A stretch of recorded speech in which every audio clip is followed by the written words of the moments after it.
बिस्मिल्लाहिर्रहमानिर्रहीम। आज हम मैक्रो इकोनॉमिक्स के नए टॉपिक पे आएंगे। उसका नाम है हमारे पास कंजम्पशन एंड सेविंग फंक्शन।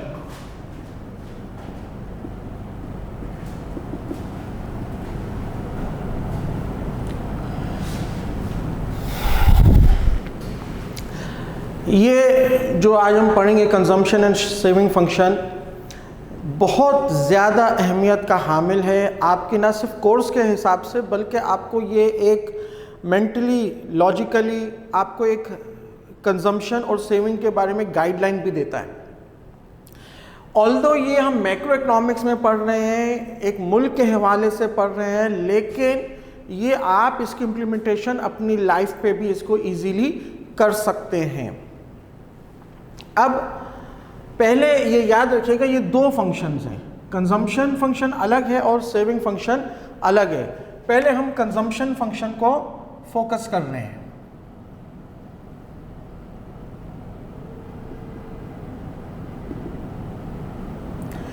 अच्छा जी, कंजम्पशन फंक्शन ये दो अलग अलग लफ्ज़ हैं। कंजम्पशन के मायने है खर्च करना। फंक्शन एक मैथमेटिकली फॉर्म होता है कि जिसमें आप कोई इनपुट डालेंगे तो अल्टीमेटली आपके पास कोई आउटपुट आएगा।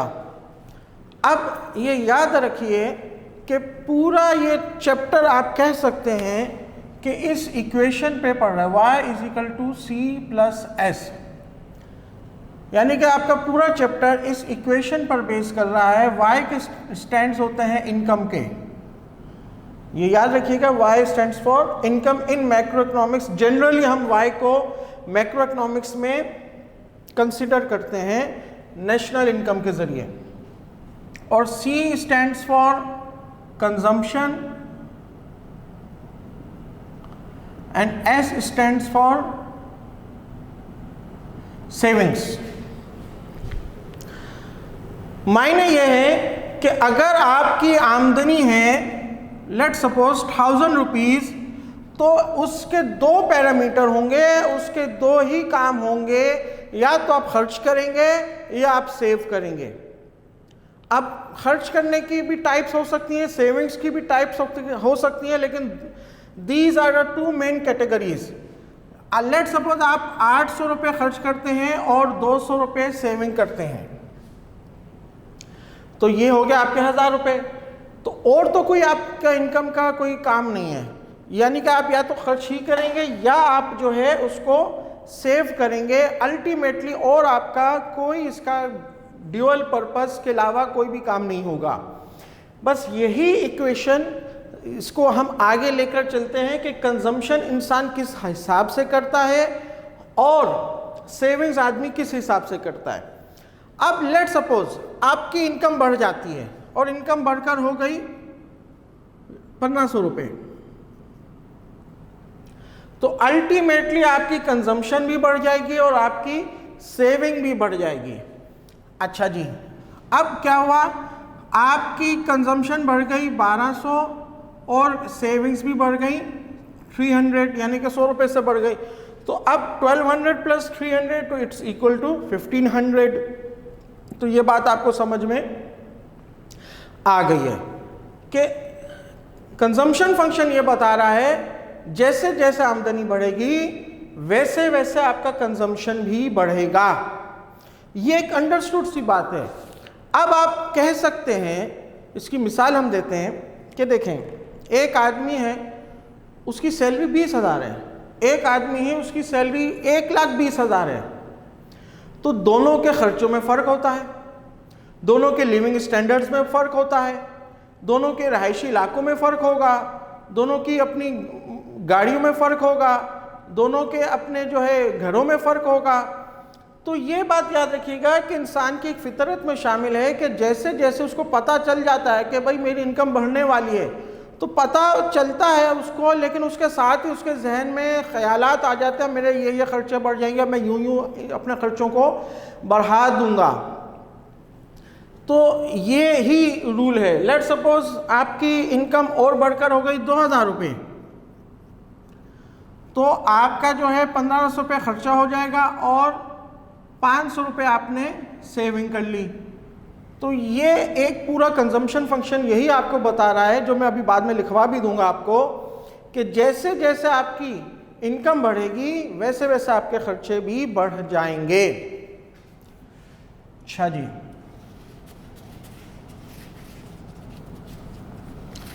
अब हम एजम्पशंस पर आते हैं पहले। और ये बात मैंने आपको अपने माइक्रो में लेक्चर्स में स्टार्टिंग में समझाई थी कि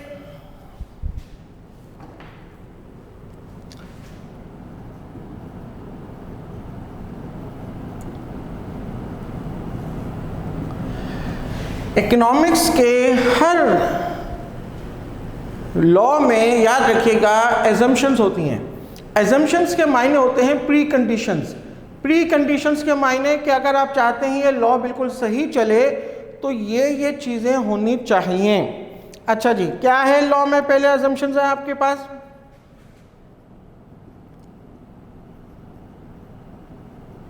it assumes that the existing behavior of a person remains constant। दूसरी assumption है फ्री इकोनॉमी। और थर्ड है आपके पास, जो थर्ड एजम्पशन है आपकी, वो है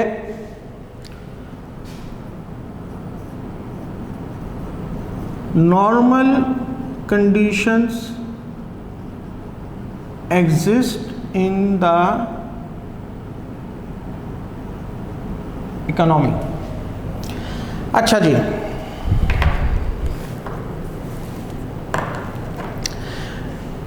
बहुत तवज्जो से, बहुत इजी पॉइंट्स में मैंने आपको ये दे दिया, तवज्जो से अब इसको समझें। वो ये कह रहा है कि अगर आपने कंजम्पशन फंक्शन जो मैंने अभी आपको बताया है आम लफ्ज़ों में कि इनकम बढ़ेगी आपकी कंजम्पशन भी बढ़ जाएगी, उस हिसाब से नहीं लेकिन एक रेशो के हिसाब से आपकी कंजम्पशन भी बढ़ जाएगी। तो वो ये कह रहा है वो लॉ तब सही होगा जब ये तीनों एजम्पशंस एग्जिस्ट हों। पहली का it assumes that existing behaviour of a person remain constant. देखिए, इंसान की फितरत है कि वो कहता है कि मेरी इनकम बढ़ेगी, तो बाज़ दफ़ा इंसान कंजूस भी हो सकता है, बाज़ दफ़ा इंसान जो है वो शाखर्च भी हो सकता है। अब ये डिपेंड करता है कि आपका बिहेवियर पहले क्या था। मिसाल के तौर पे एक आदमी है, वो पहले कंजूस था, तो अगर उसकी इनकम बढ़ जाए तो उसके बाद ही वो कंजूस ही रहेगा, माइजर ही रहेगा, वो शाह खर्च नहीं हो जाएगा, वो फराख दिल नहीं बन जाएगा, क्योंकि फिर उसका जो बिहेवियर है वो चेंज हो गया। क्योंकि फिर वो जब उसका बिहेवियर चेंज हो गया तो वो उसी हिसाब से खर्च करेगा, जो कि लॉ ये कह रहा है। लेकिन जब बिहेवियर चेंज हो जाएगा तो फिर वो खर्च दूसरे हिसाब से करेगा, तो उसके जो ratio of consumption and saving होगा वो डिस्टर्ब हो जाएगा। तो वो ये कह रहा है कि अगर एक आदमी पहले कोई शाह खर्चिया नहीं करता था और अब इनकम बढ़ गई तो उसी हिसाब से ही रहेगा, तो अल्टीमेटली उसके खर्चा भी उसी हिसाब से, उसी पैटर्न से बढ़ जाएंगे। कुरान शरीफ में भी ये याद रखिएगा कि इंसान की नफ्सियात का जिक्र है कि बाज़ लोगों को जब अल्लाह ताला देता है तो वो उसकी राह में खर्च करने के बजाय और कंजूस हो जाते हैं, और बाज़ लोग शुक्राने में अल्लाह की राह में दे रहे होते हैं ज़्यादा। तो ये याद रखिएगा, ये इंसान की फितरत है। और अक्सर आप लोग देखते होंगे जो गरीब लोग हैं दुआएं ज़्यादा करते हैं कि या अल्लाह हमें ये मिल जाएगा तो हम तेरी राह में ये खर्च करेंगे। अब जब अल्लाह अपनी रहमत से उनको दे भी दे तो बहुत दफ़ा ऐसा होता है कि वो उस अपने कॉल पर पूरा नहीं उतरते। तो ये बात जहन में याद रखिएगा। अच्छा, इसी तरह एक आदमी शाह खर्च है, खुला खर्च है, खुला हाथ है उसका, तो वो जब उसकी इनकम बढ़ जाएगी तो उसी हिसाब से बढ़ जाएगी, वो और अच्छी दावतें देगा। मिसाल के तौर पे वो हफ्ते में 1 या 2 बार अपनी फैमिली के साथ आउटिंग पे जा रहा है, बाहर जो है डिनर कर रहा है, तो अब जब उसका इनकम बढ़ गई तो वो अच्छी जगह पे जाके डिनर कर रहा होगा, अच्छी जगह।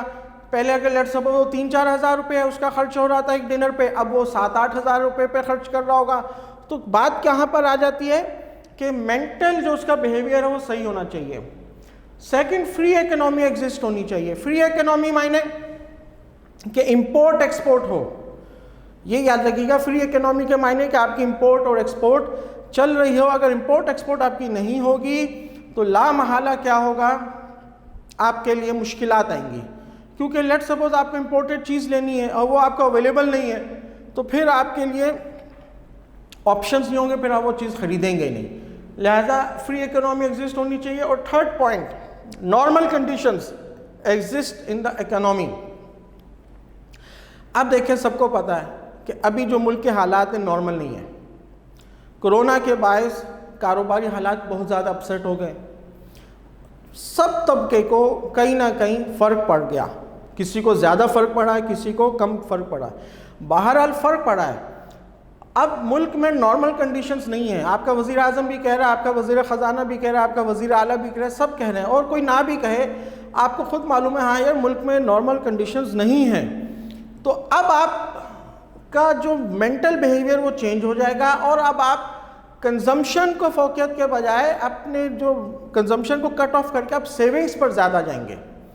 तो वो ये कह रहे हैं लॉ एप्लीकेबल होने के लिए लाजमी बात यह है कि बिल्कुल नॉर्मल कंडीशंस होने चाहिए आपके मुल्क में।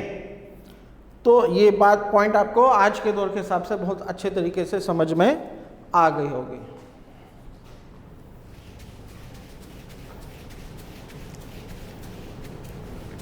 हमने assumptions पढ़ ली, अब हम पढ़ेंगे एट्रीब्यूट्स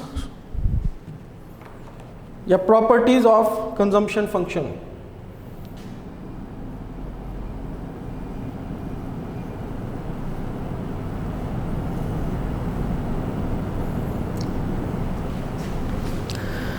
नंबर 1 प्रॉपर्टी आपकी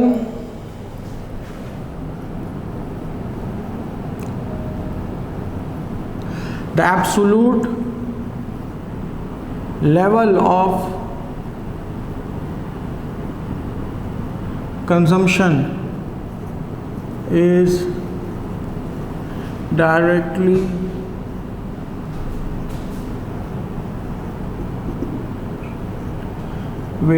proportionate with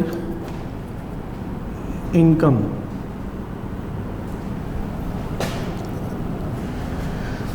नंबर 2 प्रॉपर्टी है आपकी as income increases, consumption also increases, but not at the same pattern। And the third property is as income increases, savings also increases। अच्छा जी, कह रहे absolute level of consumption is directly proportionate with income. ये formula मैंने आपको लिखाया था y is equal to C plus S. तो C भी और S भी इनका डायरेक्टली प्रोपोर्शनल है इनकम के साथ, यानी कि अगर इनकम बढ़ेगी तो C भी बढ़ेगा और सेविंग्स भी बढ़ेंगी। तो ये इसके मायने होते हैं। अब वो ये कह रहा है एज इनकम इंक्रीजेज, कह रहा है इनकम बढ़ेगी तो कंजम्पशन इंक्रीज होगी, लेकिन उस हिसाब से इंक्रीज नहीं होगी जिस हिसाब से आपकी जो है इनकम इंक्रीज हो रही है या जो जिस हिसाब से पहले कंजम्पशन कर रहे थे। लेट सपोज वो एग्जांपल पे आते हैं, हमने 1000 रुपये पे थे, 800 रुपये हम कंज्यूम कर रहे थे और 200 रुपये हम सेव कर रहे थे। फिर जो है हमारी 1500 रुपये हो गई। तो 1500 रुपये जैसे ही होगी तो हम 1200 रुपये कंज्यूम कर रहे हैं और 300 रुपये सेव कर रहे हैं। इसके मायने के पहले हमारा प्रोपोर्शन ज़्यादा सेविंग्स पे था, यानी कि 80% हम सेविंग्स कर रहे थे और 80% हम कंज्यूम कर रहे थे और 20% हम सेव कर रहे थे। अब जो है ऑलमोस्ट हमने जो है 70 या 65% हम क्या कर रहे हैं, उस जो इंक्रीज हुई है, साथ आपके 500 रुपये जो इंक्रीज हुए हैं, उस हिसाब से अगर हम 1500 का रेशो निकालें या 500 का अभी हम रेशो निकालें तो हम तकरीबन 65% कंज्यूम कर रहे हैं और 35% या 30% हम उसको सेविंग कर रहे हैं। इसके मायने हमारी कंजम्पशन बढ़ी ज़रूर है, लेकिन उस रेशो से नहीं बढ़ी जिस रेशो से हम पिछली कंजम्पशन कर रहे थे। अच्छा जी, और थर्ड हमारे पास ये है कि जैसे जैसे इनकम इंक्रीज होगी वैसे ही आपकी जो है सेविंग्स भी इंक्रीज होंगी। यानी कि ऐसा नहीं है कि सेविंग्स 200 ही रहेंगी, ऐसा नहीं होगा। ये लॉ के अगेंस्ट है। लेट सपोज ये हो गया 1500, तो आपकी जो है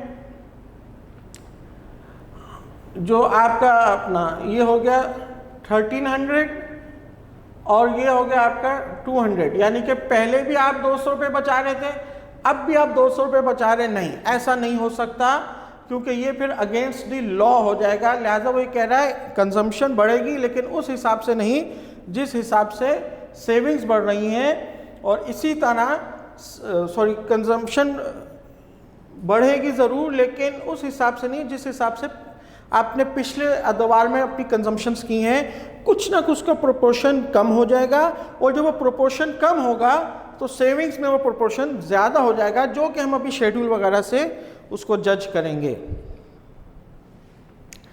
अच्छा, अब हम एक प्रॉपर डेफिनेशन लिख देते हैं कंजम्पशन फंक्शन की।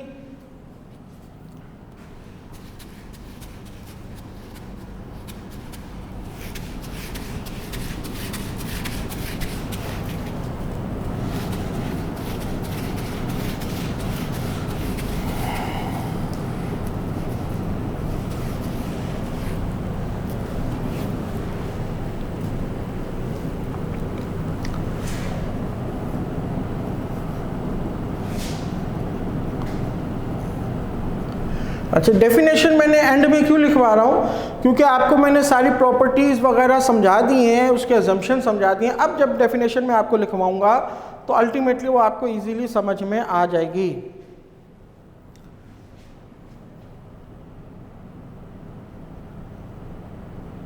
Men are disposed as the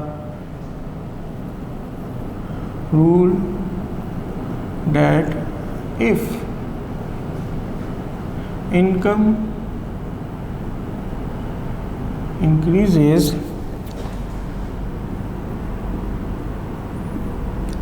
consumption also increases, but not to as extent as income increases।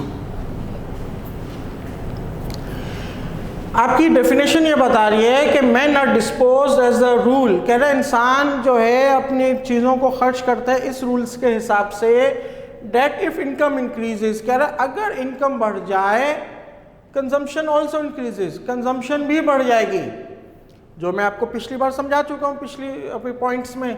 लेकिन कंजम्पशन उसकी इतनी नहीं बढ़ेगी जितनी इनकम बढ़ी, यानी कि 100% उसकी कंजम्पशन नहीं बढ़ेगी, बल्कि कुछ रेशो से उसकी कंजम्पशन कम होती जाएगी, और वो जो रेशो से कम होती जाएगी वो डेफिनेटली सेविंग साइड पे ऐड होती जाएगी। अब हम ये पूरी जो चीज़ हमने डेफिनेशन वर्डिंग्स में की, अब हम इसको न्यूमेरिकली समझेंगे जो कि शेड्यूल कहलाएगा, और हम ये शेड्यूल बनाते हैं। चलो, अब डेफिनेशन अभी नहीं मिटा रहा मैं।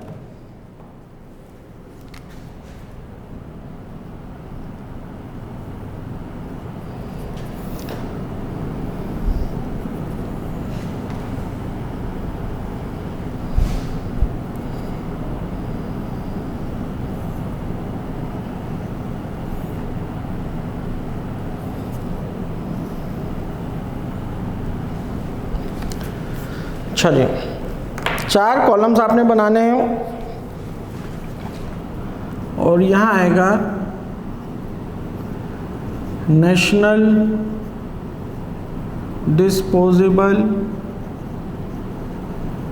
Income rupees in million.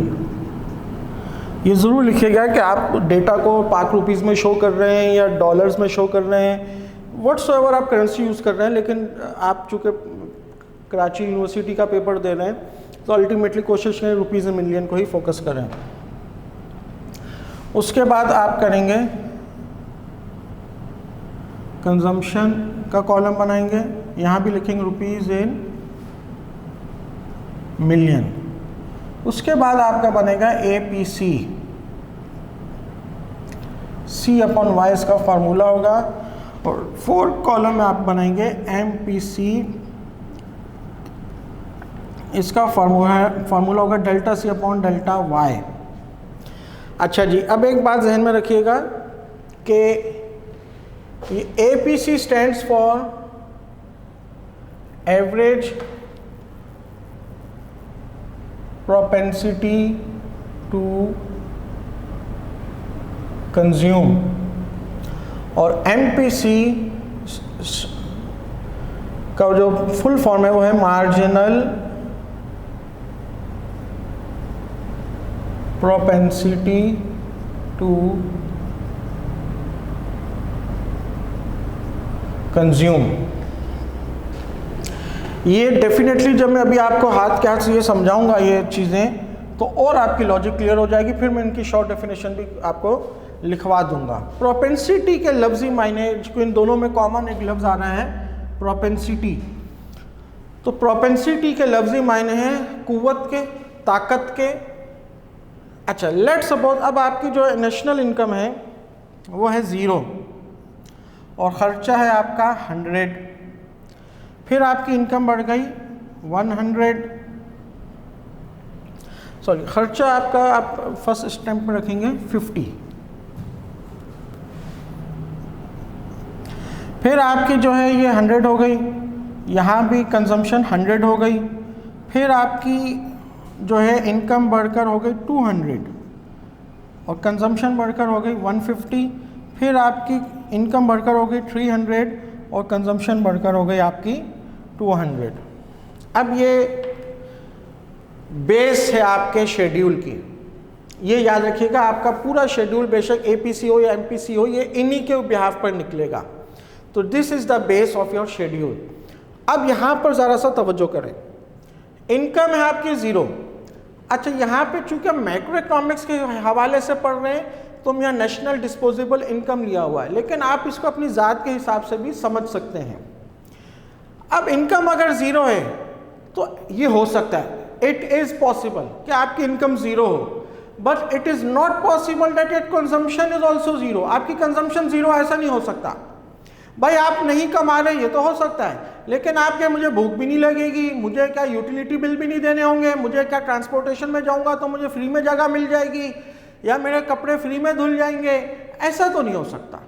इसके मायने ये हुआ है कि कंजम्पशन तो बहरहाल आपकी होगी ही होगी। अब आप चाहे उधार लें, चाहे चोरी करें, चाहे आप कुछ भी करें या अपने रिश्तेदारों से मांगें, लेकिन आपके खर्चे बहरहाल होंगे मिनिमाइज टू मिनिमाइज। ऐसा नहीं हो सकता कि आपके खर्चे ही ना हो, ये ज़रूर हो सकता है कि आपकी इनकम ना हो। तो वो ये कह रहा है अगर इनकम 0 भी हो तो कंजम्पशन तो बहरहाल आपकी होगी ही होगी। अब इनकम बढ़कर हो गई 100 तो कंजम्पशन भी बढ़कर हो गई 100, फिर इनकम बढ़कर हो गई 200 तो कंजम्पशन बढ़कर हो गई 150। यानी कि आपकी कंजम्पशन भी बढ़ रही है और उसके हिसाब से इनकम भी बढ़ रही है, लेकिन दोनों में परफेक्ट रिलेशन नहीं है। रिलेशन ज़रूर हो रहा है इंक्रीज़ का, एब्सोल्यूट रेशियो इंक्रीज़ का हो रहा है, लेकिन एक हिसाब से हो रहा है। 100% जितनी आपकी इनकम बढ़ रही है उतना आपका ये देखें ये कोई चीज़ नहीं इंक्रीज़ हो रही। इसी तरह आप ये देखें 200 से 300 हो गया, इनकम आपकी बढ़ गई, लेकिन यहाँ आपका सिर्फ 50 मिलियन से इजाफा हुआ है। ये शेड्यूल है आपका।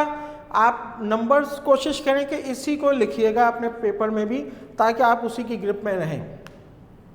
अब एवरेज प्रोपेंसिटी टू कंज्यूम आपके पास आ जाता है, उसका फॉर्मूला भी देखिए हमने लिख दिया C/Y। C यानी कि आप C इस कंजम्पशन को ऊपर रखेंगे, Y स्टैंड्स फॉर, मैंने अभी पहले बताया था नेशनल इनकम क्या होता है, उसको आप नीचे रखेंगे, जो रिजल्ट आएगा वो आपके जो है डेफिनेटली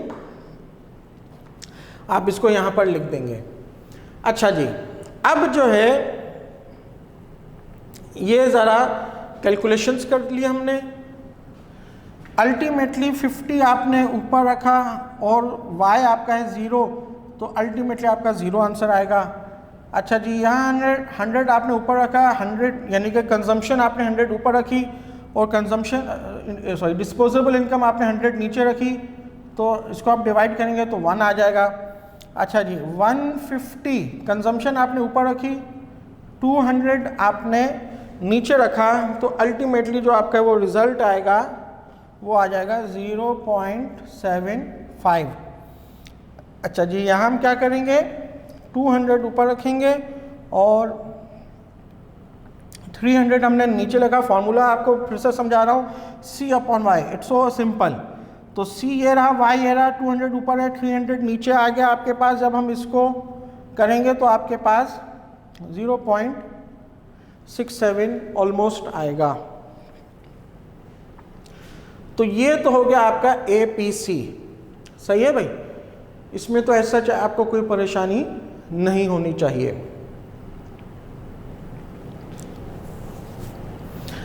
अब हम पढ़ेंगे MPC, marginal propensity to consume. ये बात याद रखिएगा, मार्जिनल का कॉन्सेप्ट बहुत ज़रूरी है समझना, क्योंकि ये माइक्रो में भी बेशुमार जगहों पर आएगा और मैक्रो में भी ये डेफिनेटली आपके पास आया ही रहा है। मार्जिनल के लफ्जी मायने होते हैं डिफरेंसेस बिटवीन टू।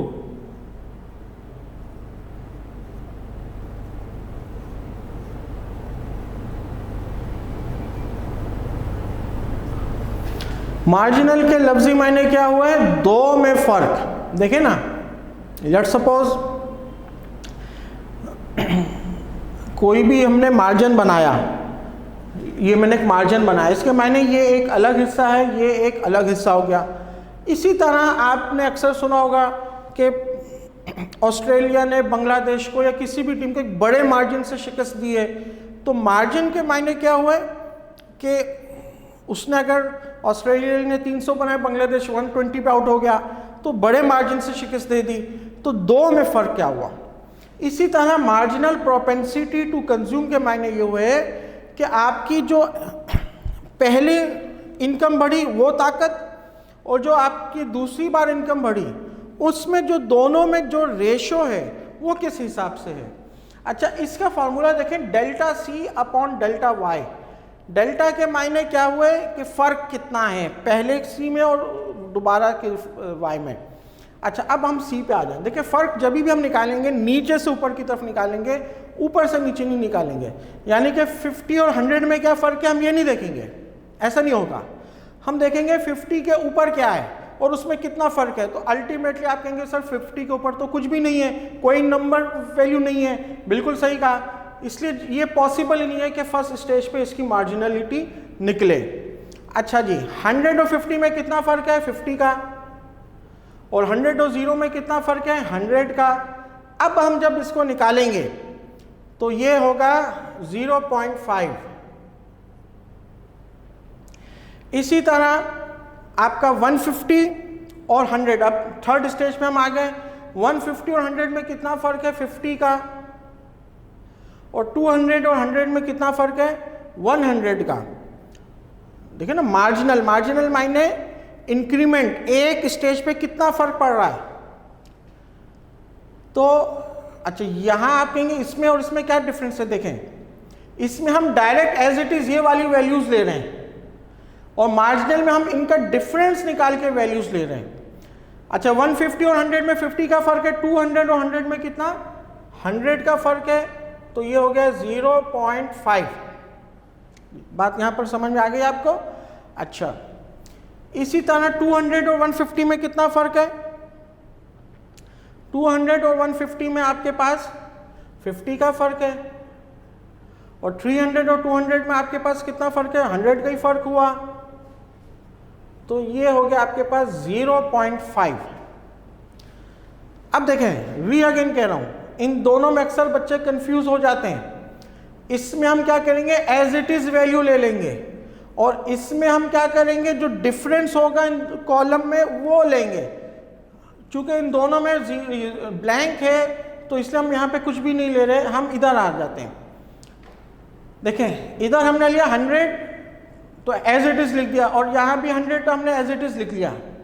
यहाँ लेकिन हमने क्या है, marginal difference between the column, एक यानी कि फर्स्ट कंजम्पशन में और सेकंड कंजम्पशन में क्या फ़र्क है, तो 100 और 50 में कितना फ़र्क है, 50 का, और 100 और 0 में कितना फ़र्क है, 100 का। तो जब हमने उसको डिवाइड किया तो ये हो गया आपके पास 0.5। इसी तरह 150 और 100 में कितना फ़र्क है, 50 का, और 200 और 100 में कितना फ़र्क है, 100 का। तो हमने यहाँ जब डिवाइड किया तो 0.5 आ गया, लेकिन यहाँ हमने एज इट इज़ ये नंबर्स लिए हैं। तो एवरेज प्रोपेंसिटी और मार्जिनल प्रोपेंसिटी टू कंज्यूम में ये फ़र्क आपको समझ में आ गया कि एवरेज में हम एज इट इज़ नंबर लेंगे, मार्जिनल में हम जो हो गया उसके डिफरेंस को लाजमन फॉलो अप करेंगे, उसके डिफरेंस को हम लेंगे। तो यहाँ पर ये बात आपको समझ में आ गई है। अच्छा, अब हम बनाएंगे इसका डायग्राम, जो कि बहुत ज़रूरी है। अनटिल अनलेस हम डायग्राम नहीं बनाएंगे तो ये याद रखिएगा आपको नंबर नहीं मिलेंगे। सही, ये बात याद रखिएगा, अगर हम डायग्राम नहीं बनाएंगे तो शेड्यूल के साथ डायग्राम बनाना ज़रूरी होता है। अगर हम डायग्राम नहीं बनाएंगे तो अल्टीमेटली हमें नंबर सैंक्शंस नहीं होंगे।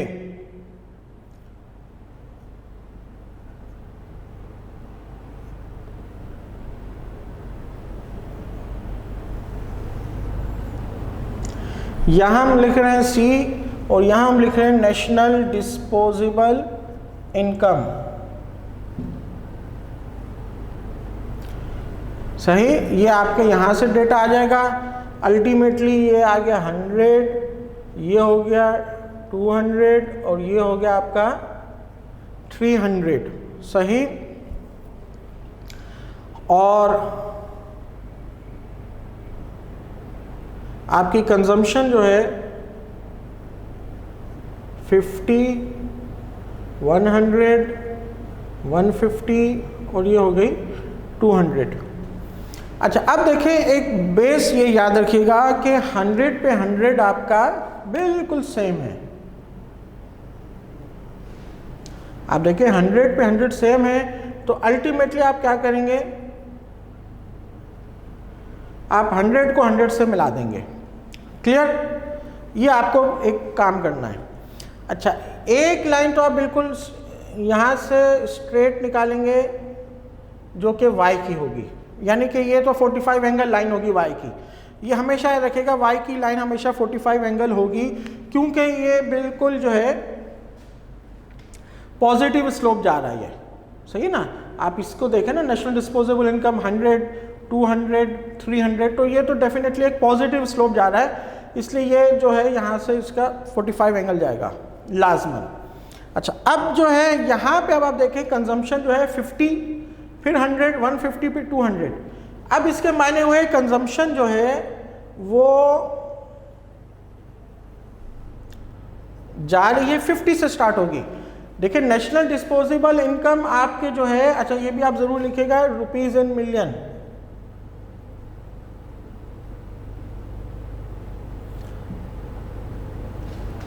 अगेन कह रहा हूं मैं आपसे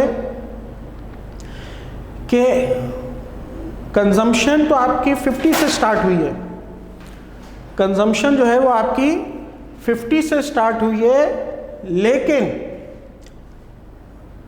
इनकम तो आपकी मतलब कि 0 से आपका स्टार्ट हो रहा है, तो इसलिए ये 45 होगा। कंजम्पशन कभी भी 45 डिग्री से नहीं होगा, ये 50 से स्टार्ट होगा और ये 100 पे जाके इंटरसेक्ट होगा और फिर ये मूव कर देगा। अब आप देखें y is above on c, y हमेशा c से ऊपर ही है। अगर आप शेड्यूल भी देख लें तो y के नंबर ज़्यादा हैं, c के नंबर हमेशा कम हैं। तो जैसे जैसे ये देखें डिफरेंस बढ़ता जा रहा है, तो ये पूरा का पूरा पोर्शन क्या कहलाता है, ये देखें यहां तक तो हो गया कंजम्पशन, और ये जो आपका पूरा पोर्शन है ये अल्टीमेटली आपका कहला रहा है सेविंग्स। तो बात आपको यहां पे क्लियर हो गई कि ये डायग्राम है, ये आपने बनाया है डायग्राम, और इस डायग्राम की हम एक्सप्लेनेशन अभी लिखते हैं, क्योंकि डायग्राम भी बगैर एक्सप्लेनेशन के नहीं उसके नंबर्स मिलते। देखिए शेड्यूल की एक्सप्लेनेशन ज़रूरी नहीं होती, लेकिन डायग्राम की एक्सप्लेनेशन ज़रूरी होती है। तो ये डायग्राम आपने बना लिया, ये डायग्राम आपको शो करना है। हाँ, ये लाइन मैंने आपको सिर्फ समझाने के लिए की है। अगर आप ये जिग जैग वाली लाइन, ये जो वेव्स लाइन है, ये नहीं भी बनाएंगे तो इट्स ओके। बहरहाल ये ध्यान में रखिएगा, ये आपका कंजम्पशन का पोर्शन है, ये आपका इनकम का पोर्शन है। आपकी इनकम बढ़ रही है, देखिए कंजम्पशन भी आपकी बढ़ती जा रही है, उस हिसाब से नहीं बढ़ रही जिस हिसाब से आपकी इनकम बढ़ रही है। और इनका गैप आपस में शो कर रहा है कि आप जो है सेविंग्स भी आपकी अल्टीमेटली बढ़ रही है। अब इसको हम कंटिन्यू करेंगे नेक्स्ट लेक्चर में, इसके आगे के जो हमें एस्पेक्ट्स हैं।